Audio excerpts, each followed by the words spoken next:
இன்னைக்கு நம்ம புதுசாக அன்பாக்சிங் பண்ண ஸ்ப்ரைசன் ரெக்கியம்கோட பேட்டில் கூட இதோட அதாவது நம்ம ஸ்ப்ரைசனோட ஃபஸ்ட்டு ஜென்னான ராக் டவரை தான் எடுத்துகிட்டு வந்திருக்கோம்.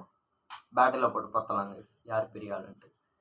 ஒரே பாயிண்ட் தான், யார் எடுக்கிறான்னு பார்க்கலாங்க.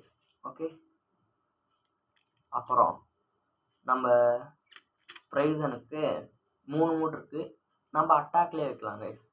ஓகே, பேட்டில் இப்போ போட்டுருவோம். நம்ம ஸ்வாட் லான்சர்லேயே லான்ச் பண்ணலாம் கைஸ்.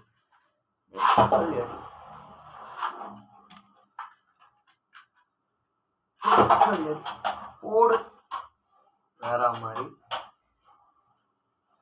சரியான ஹிட்டு கைஸ். பார்க்கலாம், பஸ்ட்டு கைஸ். வேற லெவல், ஒரே ரவுண்டில் 2 பாயிண்ட் எடுத்து நம்ம ஸ்ப்ரைசன் மாஸ் காட்டிட்டான். வேற லெவல். இந்த வீடியோ பிடிச்சிருந்துச்சுன்னா லைக் பண்ணுங்க கைஸ். பை.